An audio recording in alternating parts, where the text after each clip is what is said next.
The battle for sprinting greatness is reaching a brand new level of excitement, and with this year's Paris Olympics officially getting crazy with record-breaking runs and all-time performances, we officially have a massive Olympic final at long last upon us. For the previous 3 years, there has been one athlete who has managed to go on one of the longest winning streaks in track history, and that athlete is Noah Lyles, competing in the 200 meters. All the way back at the 2021 Prefontaine Classic, Lyles took this victory in 19.52, and fast forward all the way to the 2024 Paris Olympic Games, and Noah has been absolutely untouchable over this half-lap distance. Now, during this stretch, he has won 2 World Championship titles, he's won various Diamond League events, he won 2 national titles, and he broke the American record with a time of 19.31 seconds, a time that makes him the 3rd fastest athlete to ever run over the 200.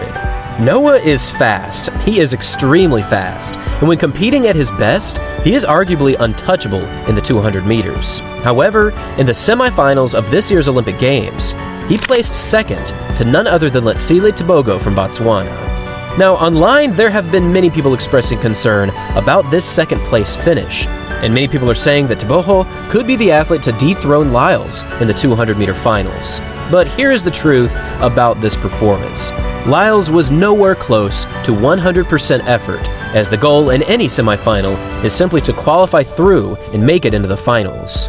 Now, this does not mean that Letsile Tebogo is going to be easy to beat. In fact, if there was anyone with a realistic shot of challenging Noah Lyles, it would probably be Kenny Benerick and Letsile Tebogo. And a big reason for this is Tebogo's unbelievable sprinting strength that he has had on full display for the past couple of years. In the 2023 London Diamond League meeting, Tebogo and Lyles had one of the craziest battles in 200-meter history. Over this final 100, it was Lyles who ultimately came away with the victory, achieving a show-stopping performance of 19.47. However, closing in on Noah was none other than Tebogo, who broke the African record in this race with a time of 19.50. And it's important to remember that he was only 20 years old at the time.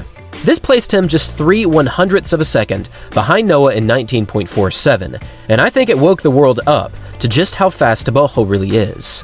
This single race made history for a few key reasons. Not only was it an African record and a new meeting record for the London Diamond League race, but it was also the first time ever where 2 athletes ran their final 100 meters in under 9.30 seconds. Closing a final 200-meter race like this is extremely rare. In fact, it's only ever happened a handful of times in running history. But to see it happen from 2 separate athletes in the exact same race is just something that we have never seen before. By the end of 2023, Letsile had officially put his name as one of the greatest sprinters in the world, and people had to be on watch as 2024 started. And even though Noah has cemented his name as the athlete to beat right now in the 200, Tebogo has also done some crazy things this season. Now, we have covered Tebogo's 2024 season various times this year, but moving into the Olympic finals, it is important to remember just how talented this young man is. Despite only being 21 right now, he has already broken various records this season. On February 17th, he achieved a world record in the 300 meters, achieving a time of 30.69 seconds, and this was a record that dethroned the previous best of Wade van Niekerk from 2017.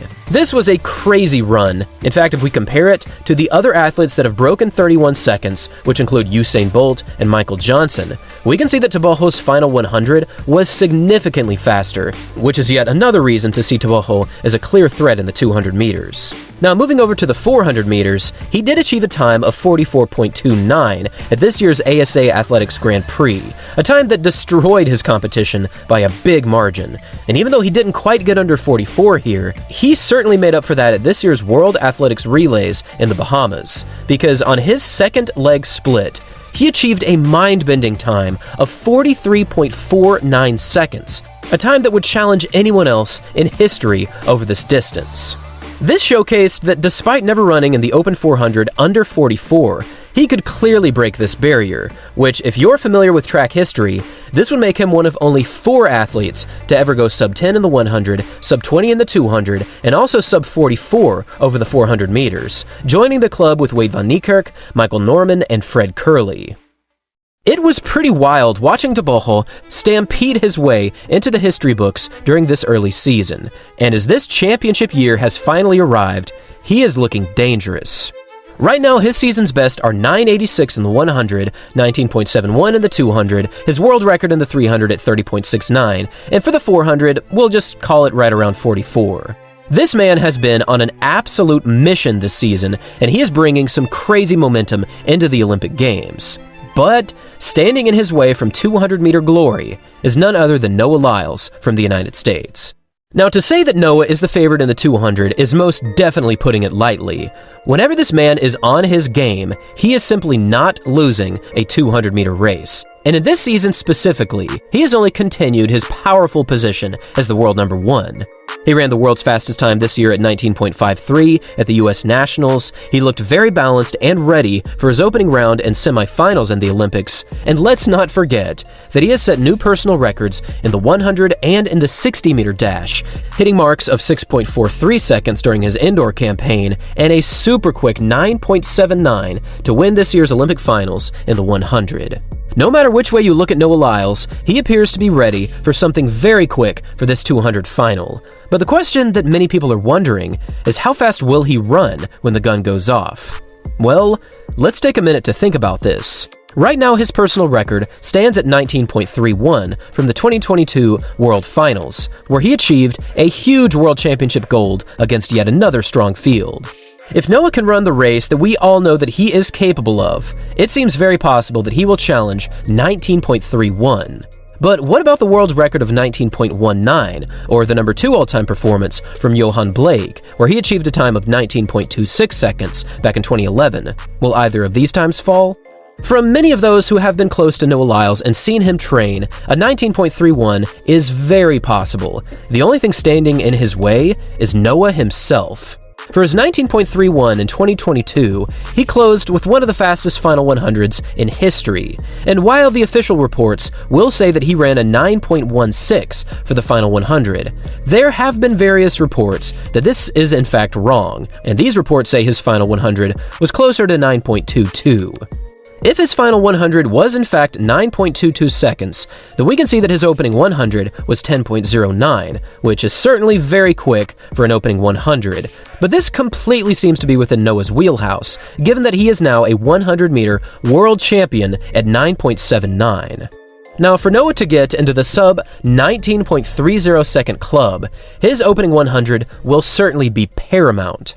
In this year's Olympic trials, Noah reportedly got out with an opening 100 split of 10.31, and if this is the truth, that means he closed his final 100 in 9.22 again. Now, once again, there have been reports that this is in fact wrong, with some saying that his opening 100 was closer to 10.23, and if this were the case, that would mean his final 100 was 9.30. Either way, Noah was once again moving at this year's Nationals, and he was fast enough to take down Kenny Bednarek. And speaking of Kenny Bednarek, he will certainly be a factor in this 200-meter final, because in the Olympic trials, he ran a time of 19.59, a new personal record that now makes him one of only 10 athletes to ever run under 19.6. Now, here's the current list of the 200-meter finalists in this year's Olympic Games. We have the returning world champ Noah Lyles, we have the returning silver medalist Ariane Knighton, we have the returning bronze medalist in Letsile Tebogo, we have Kenny Bednarek, we have Alexander Ogando, there's the Liberian legend Joseph Fahnbulleh, and we also have 2 Zimbabwe athletes, which is actually quite significant because there has only ever been one athlete from Zimbabwe to qualify into an Olympic final in the 200, and that athlete was Brian Zingai in 2008, who actually managed to come in 4th in that Olympic final. This battle in the 200 meters is set to be a race to remember, and if Noah can pull off this win, he will join the very exclusive club of athletes who have ever doubled in the 100 and 200 meters in the Olympics. Now I will pass this final question off to all of you. Who do you have as your 200-meter gold medalist, and what time do you think they will run? Thanks for watching, everyone, and as always, until next time.